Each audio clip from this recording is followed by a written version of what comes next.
എന്തോടാ ആലോചിച്ചിരിക്കുന്നത്? ഒഴിച്ചടിയേ. അവൻ സ്വപ്നം കാണിട്ട് നീ ആദ്യം എനിക്കൊഴി. സ്വപ്നമൊന്നുമല്ലടേ, ഈ നാട്ടിൽ നടക്കുന്ന ഒന്നും നിങ്ങളാരും അറിയുന്നില്ലേ? ആ, ഒന്നും അറിഞ്ഞില്ല. എന്തായാലും നീ അറിഞ്ഞ പറയടേ. തമാശല്ലടേ, നമ്മുടെ നാടിന്റെ പോക്ക് ഇതെങ്ങോട്ടാ? കൊച്ചു കുഞ്ഞുങ്ങളെ തട്ടിക്കൊണ്ടുപോയി പണം ആവശ്യപ്പെടുന്നു, പിഞ്ചു കുഞ്ഞുങ്ങളെ പീഡിപ്പിച്ച് കൊലപ്പെടുത്തുന്നു, കാമുകനും കാമുകയും ചേർന്ന് സ്വന്തം കുഞ്ഞുങ്ങളെ കൊലപ്പെടുത്തുന്നു. എന്താ നമ്മുടെ നാടിന്റെ ഈ പോക്ക്? എന്താ ഈ മനുഷ്യരെല്ലാം ഇങ്ങനെ? കള്ളും കുടിച്ചോണ്ട് പറയാൻ പറ്റിയ കാര്യം. പിന്നെ നീ ഇപ്പം പറഞ്ഞ കാര്യം അതൊരു വഴിക്ക് നടന്നുകൊണ്ടേയിരിക്കും. ഇത് കാണുന്നവർക്ക് ഒരു ദിവസത്തെ വാട്സാപ്പ് അല്ലെങ്കിൽ FB സ്റ്റാറ്റസ്, അത് കഴിയുമ്പോൾ അവരവരോരോ വഴിക്കങ്ങ് പോകും. സ്വന്തം കുടുംബത്തിൽ വരുമ്പോഴാണ് അതിൻ്റെ വിഷമം മനസ്സിലാവുന്നത്.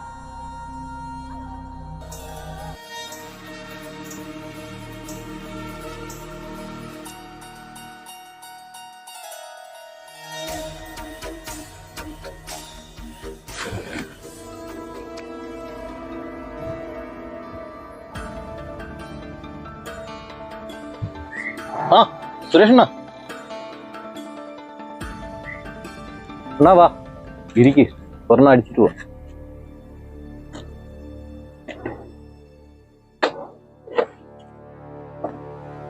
അണ്ണാ ഒന്ന് വെട്ടാൻ പോയില്ലേ?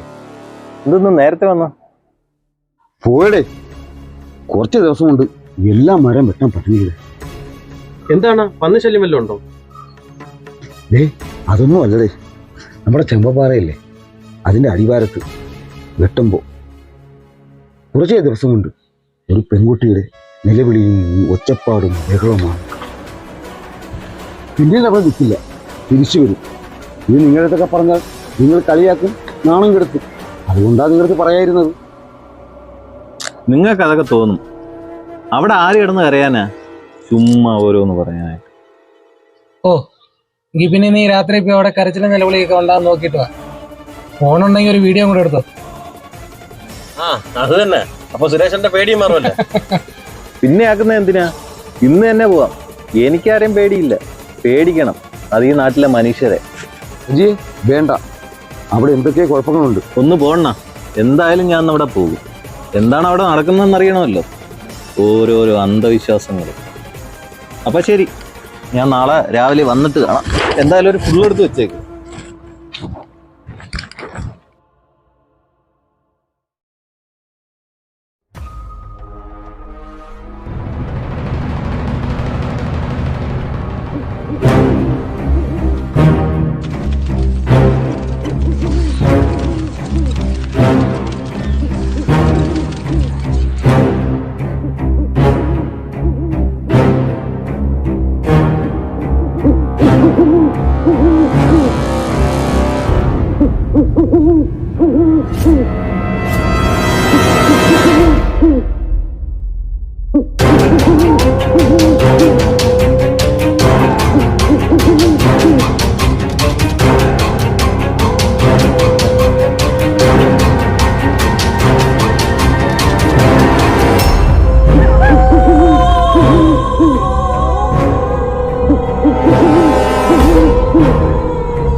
ആ